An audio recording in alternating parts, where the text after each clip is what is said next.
Hibou! Alors aujourd'hui, je vais vous montrer étape par étape comment je suis passée de cette photo brute à cet edit final en approximativement 2 heures de travail. Je vais vous expliquer toutes les étapes qui m'ont permis sur Photoshop et aussi un petit peu sur Camera Raw d'obtenir ce résultat et j'espère vous prouver le pouvoir de la retouche photo même très explorative. Parce que ceux qui me suivent déjà sur cette chaîne le savent bien, je suis partisane de mantras du genre « Il vaut mieux essayer de faire de la merde que de ne rien faire du tout » ou encore « Pour dépasser ses limites, il faut repousser ses limites ». À mon avis, essayer, explorer et se casser la gueule, c'est le meilleur moyen de progresser, clairement. Et du coup, lors de cet edit, j'ai essayé plein de choses, puis j'ai utilisé mes propres techniques sans me soucier de ce qui se faisait ou de ce qui ne se faisait pas. Pour être très clair, avec cette vidéo, mon message c'est faites-le comme vous voulez, mais faites-le. À la fin de la vidéo, je vous parlerai du gros behind the scenes d'un shooting super atypique qui arrive bientôt sur ma chaîne. Mais pour l'heure, c'est parti pour les 17 étapes de retouche et n'hésitez pas à revenir en arrière si vous avez manqué un petit détail ou un petit changement.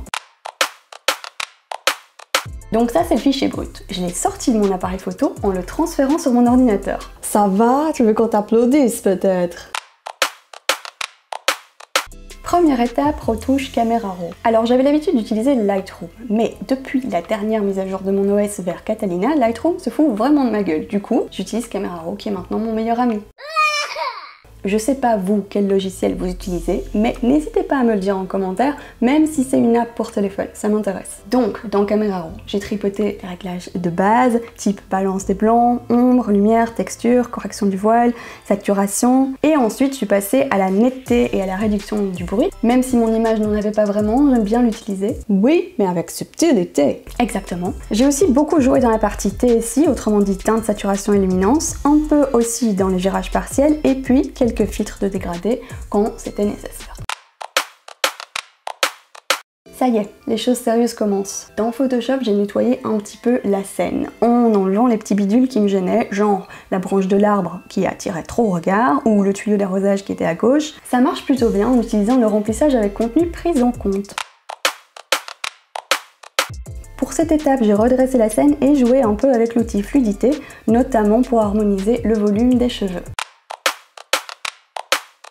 Et puis du coup, grâce à l'outil recadrage avec contenu pris en compte, j'ai pu ajouter un petit peu de ciel au-dessus de la tête de Paloma parce que je la trouvais trop proche du bord supérieur. Mais la règle, c'est minimum 1,50 m, hein, surtout si t'as pas de masse.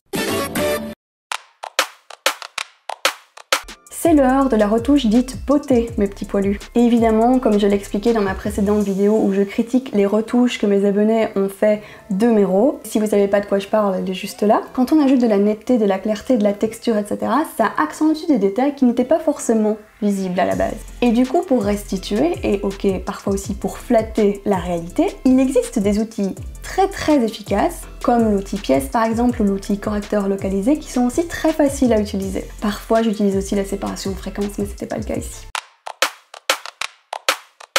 Passons au Dodge and Burn. C'est mon étape préférée parce que j'adore peindre sur mes images. En l'occurrence ici avec des ombres et des lumières, mais j'adore ça. J'ai utilisé 3 calques. Un calque de courbe sombre avec un masque, un calque de courbe claire avec un masque et un bas de calque avec un mode de fusion lumière vive pour ajouter des petits détails précis un petit peu plus blancs. Ici c'est subtil, mais en fait j'ai juste maquillé les yeux tout bêtement avec un calque mode de fusion couleur, rien de sorcier. Alors pour cette étape, en fait, je trouvais la quantité de cheveux qui était un peu sur le devant de Paloma un peu faible. Du coup, je me suis dit, je vais rajouter une mèche. J'aurais pu en rajouter plus, mais j'avais pas envie. C'est tout de suite que t'avais la flemme. Grosse étape ici, le background que j'ai flouté, évidemment, pour qu'il s'adapte à la profondeur de champ de l'image. Et j'ai aussi dupliqué le haut du corps de Paloma parce que j'avais pas envie de masquer le background. J'avais envie de masquer Paloma. C'était mon choix.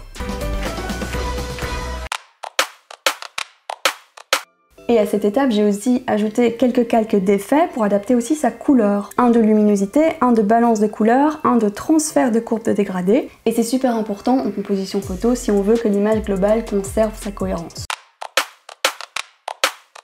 Alors on passe au masquage. C'est long, c'est minutieux, c'est délicat, mais qu'est-ce que c'est relaxant. On pense à rien, on masque tout doucement. Ça vide vraiment l'esprit et je recommande en fait.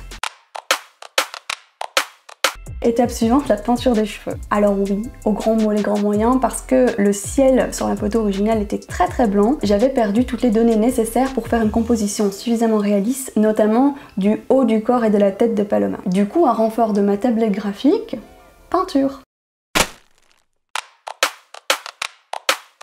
Ici, j'ai juste ajouté quelques petits effets sur les bords pour donner un petit peu plus de profondeur et ajouter un petit peu de magie aussi. Pour cette étape, je sais que c'était déjà pas mal joli avant, mais personnellement, j'avais vraiment envie de revenir sur une ambiance un petit peu plus sombre, moins saturée aussi. Donc je suis passée dans Camera Raw pour ajuster tout ça, tout simplement. Puis dans Photoshop de nouveau, j'ai ajouté un petit quelques pinceaux pour pouvoir nettifier un peu le visage. Je fais ça avec un masque et vous pouvez choisir le mode de fusion du calque qui vous convient le mieux, incrustation ou tout type de lumière. Ici c'était lumière vive.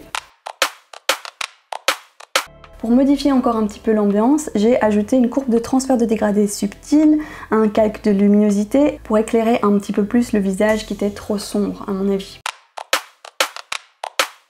Et puis dernière étape, j'ai modifié un petit peu l'arbre qui était au fond à droite parce que la petite ligne de lumière me dérangeait et j'ai ajouté des petites poussières ou côtelettes volantes selon votre interprétation.